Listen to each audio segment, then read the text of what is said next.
I would like to invite the Prime Minister and Foreign Minister of Israel, Mr. Benjamin Netanyahu, to address us.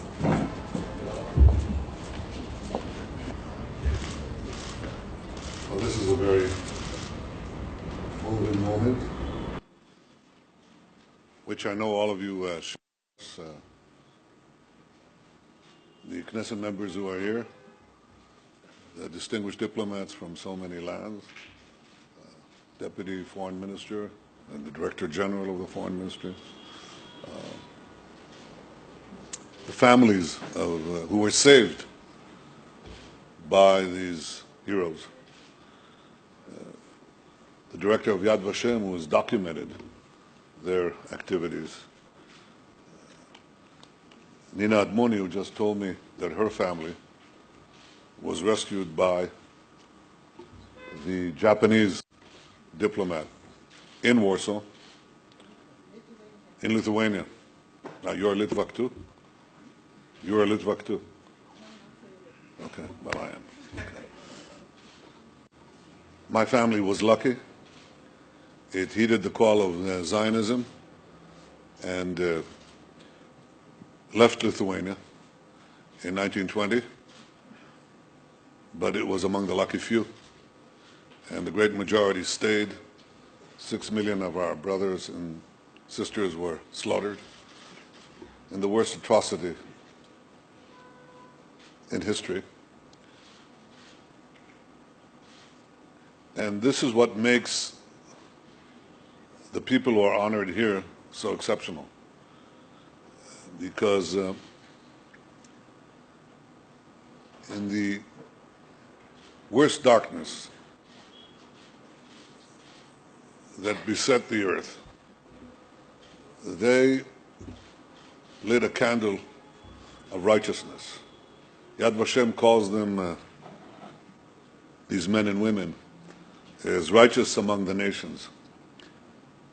I once visited, when I went to serve in the UN, I visited the Lubavitcher Rebbe, and he had some criticism of the UN. He said it doesn't always represent the truth. Now I'm really polishing what he said. He said, but remember that if you light a small candle of truth, its glow will carry far and wide.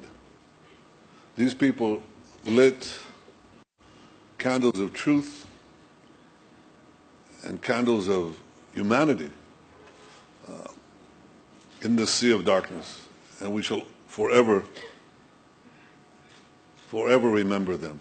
This plaque that we dedicate today recognizes these brave diplomats who acted by the dictates of their conscience without regard for personal and professional consequence. When Esther Ofiri's mother took her from an attic in Hungary to the Swedish delegation, a young diplomat listened to her mother's pleas and immediately responded, "Don't worry, soon we'll give you protective passes." And that man was Raoul Wallenberg, a hero among heroes.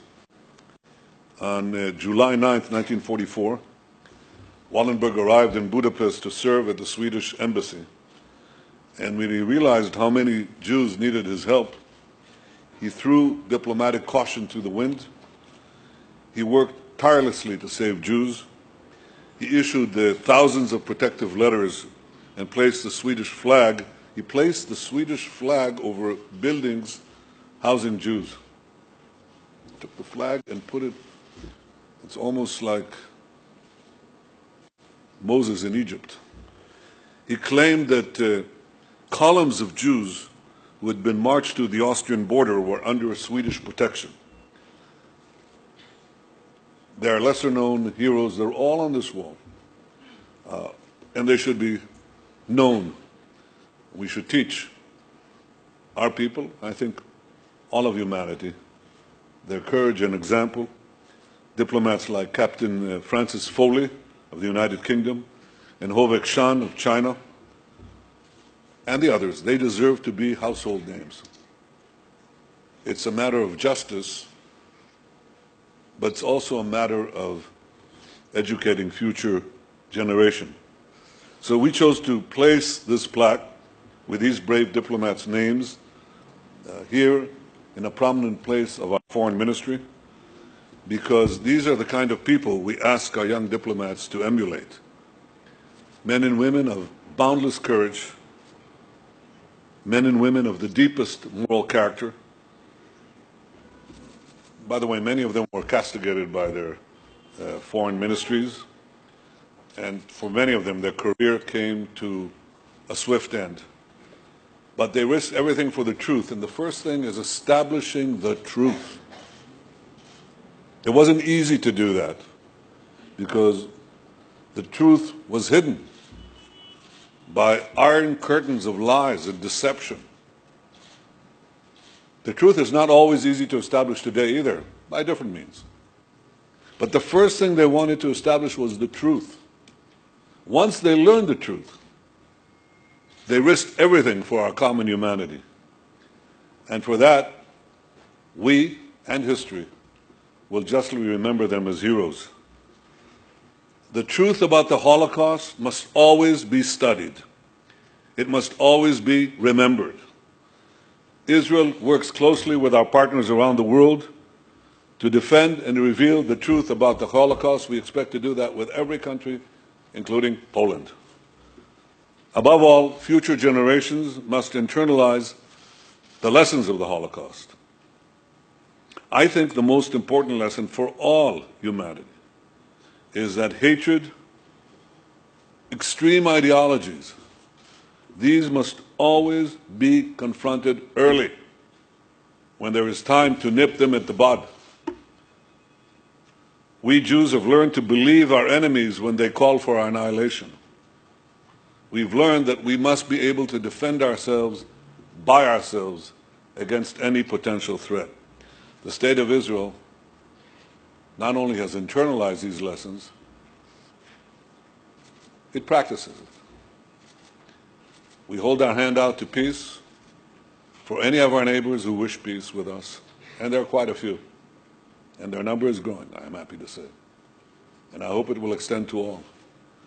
But we are forever conscious of the danger to us and to the rest of mankind, of those who want to exterminate us. Ultimately, they exterminate the world we all want to keep and cherish. But in my people's darkest hour, a few noble men and women buck their superiors to save Jewish lives. Israel salutes them. We shall forever honor their memory. Thank you.